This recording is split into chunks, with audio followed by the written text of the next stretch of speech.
नमस्कार दोस्तों, स्वागत है आपका हमारे चैनल गॉड एंड गॉडेस पर। आज हम बात करने जा रहे हैं जगन्नाथ पुरी मंदिर के बारे में, जो न केवल एक धार्मिक स्थल है बल्कि अपनी रहस्यमयी और ऐतिहासिक महत्ता के लिए भी प्रसिद्ध है।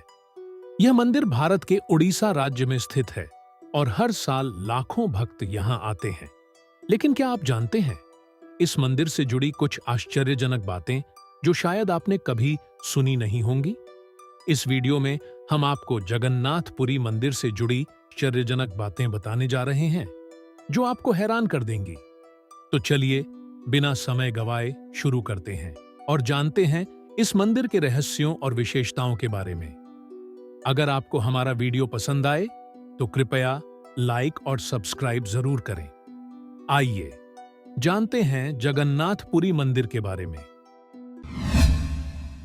हिंदू पौराणिक कथाओं में भोजन की बर्बादी को एक बहुत बुरा संकेत माना जाता है और यह विश्वास सिर्फ आम लोगों तक ही सीमित नहीं है, बल्कि मंदिर के कर्मचारी भी इसी परंपरा का पालन करते हैं। जगन्नाथ मंदिर में प्रतिदिन आने वाले भक्तों की संख्या 2000 से 2 लाख के बीच होती है।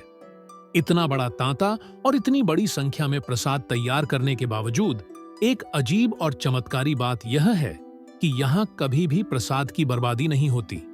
चाहे कितना भी भोजन तैयार किया जाए, एक निवाला भी नहीं बचता। यह चमत्कारी घटना क्या केवल प्रभावी प्रबंधन का नतीजा है या फिर यह भगवान जगन्नाथ की इच्छा है जो इस चमत्कार को संभव बनाती है? कैसे हर दिन इतनी बड़ी संख्या में प्रसाद तैयार किया जाता है और फिर भी एक कण भी बर्बाद नहीं होता? एक बच्चा भी जानता है कि कपड़े का कोई भी टुकड़ा हवा के बहाव के अनुसार उड़ता है, चाहे वह आपके हाथ में लहराता हुआ झंडा हो या किसी विशाल जहाज की पाल। ये सभी हवा की दिशा के अनुसार लहराते हैं। यही सामान्य सिद्धांत है और इसके कई अनुप्रयोग भी हैं। लेकिन क्या आपने कभी सोचा है कि जगन्नाथपुरी मंदिर के शीर्ष पर लगा झंडा इस सिद्धांत का एक अजीब अपवाद है? यह झंडा हवा के बहाव के विपरीत दिशा में लहराता है। हाँ, आपने सही सुना। हवा जहां से आ रही होती है, यह झंडा ठीक उसी दिशा में नहीं, बल्कि इसके विपरीत दिशा में लहराता है। और सबसे रोचक बात यह है कि इसके पीछे कोई वैज्ञानिक स्पष्टीकरण नहीं है। तो फिर क्यों और कैसे ऐसा होता है? क्या यह कोई रहस्य है या कुछ और, जो एक पूरी तरह से नया सवाल खड़ा करता है? जब भी हम किसी वस्तु को स्केच करते हैं तो एक जरूरी विवरण होता है, छायांकन। यह वह प्रक्रिया है जब सूर्य की रोशनी किसी वस्तु के एक हिस्से पर पड़ती है और दूसरे हिस्से पर छाया छोड़ती है। यह छाया वस्तु के रूप और आकार को स्पष्ट करने में मदद करती है। लेकिन क्या होगा अगर किसी वस्तु की कोई छाया ना हो? जगन्नाथ मंदिर के बारे में एक बहुत ही अजीब और रहस्यमयी बात कही जाती है। यहाँ दिन के किसी भी समय, किसी भी दिशा से मंदिर पर कोई छाया नहीं होती।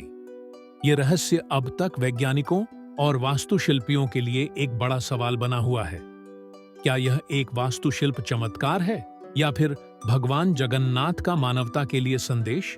क्या यह छाया का अभाव कुछ गहरा अर्थ रखता है? क्या मंदिर की संरचना में कुछ खास है जो इसे अद्वितीय बनाता है?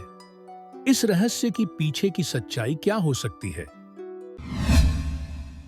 क्या आपने कभी सोचा है कि हर दिन एक पुजारी मंदिर की दीवारों को 45 मंजिला इमारत के बराबर ऊंचाई पर चढ़ता है?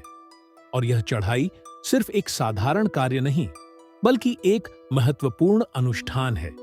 इस अनुष्ठान का उद्देश्य मंदिर के गुंबद के ऊपर लगे झंडे को बदलना है। और यह अभ्यास उस दिन से शुरू हुआ था जब जगन्नाथ मंदिर का निर्माण हुआ था। इस अद्भुत परंपरा को पूरा करने के लिए पुजारी नंगे हाथों से बिना किसी सुरक्षात्मक गियर के दीवारों पर चढ़ते हैं। यह न सिर्फ चुनौतीपूर्ण है, बल्कि पूरी दुनिया के पर्वतारोहियों को भी जलन हो सकती है, क्योंकि इस अनुष्ठान में कोई भी सुरक्षा उपाय नहीं होता। और अब एक और दिलचस्प बात, अगर कैलेंडर से एक दिन भी यह अनुष्ठान छूट जाता है तो माना जाता है कि मंदिर 18 साल के लिए बंद हो जाएगा। यह परंपरा अब भी पूरी श्रद्धा और नियमों के साथ निभाई जाती है। तो क्या है इस परंपरा का महत्व और कैसे यह 800 साल से भी ज्यादा समय से अनवरत चलता आ रहा है, जो अभी भी रहस्य बना हुआ है। आज हम आपको एक अद्भुत पारंपरिक पकाने के तरीके के बारे में बताएंगे, जो यहाँ के पुजारियों द्वारा सदियों से निभाई जा रही एक खास परंपरा है। यह तरीका न सिर्फ स्वादिष्ट होता है, बल्कि इसमें एक गहरी सांस्कृतिक और धार्मिक भावना भी समाहित होती है। यहाँ के पुजारी प्रसादम पकाने के लिए एक बेहद खास विधि का पालन करते हैं।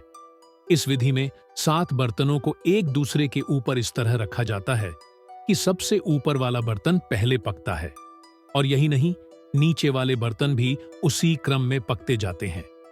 दिलचस्प बात यह है कि इस विधि में लकड़ी की लकड़ी का इस्तेमाल किया जाता है। जी हाँ, लकड़ी की लकड़ी से पकाने की इस पारंपरिक प्रक्रिया में हर बर्तन का अपना महत्व होता है। सबसे ऊपर वाला बर्तन सबसे पहले पकता है और फिर धीरे धीरे बाकी बर्तन पकते जाते हैं। यह तरीका सिर्फ एक पकाने की विधि नहीं है, बल्कि इसमें एक गहरी धार्मिक और सांस्कृतिक परंपरा भी छिपी हुई है। 7 बर्तन जीवन के 7 रंगों का प्रतीक माने जाते हैं, और इस विधि से जुड़ा हर कदम हमें हमारे प्राचीन रीति रिवाजों से जोड़ता है।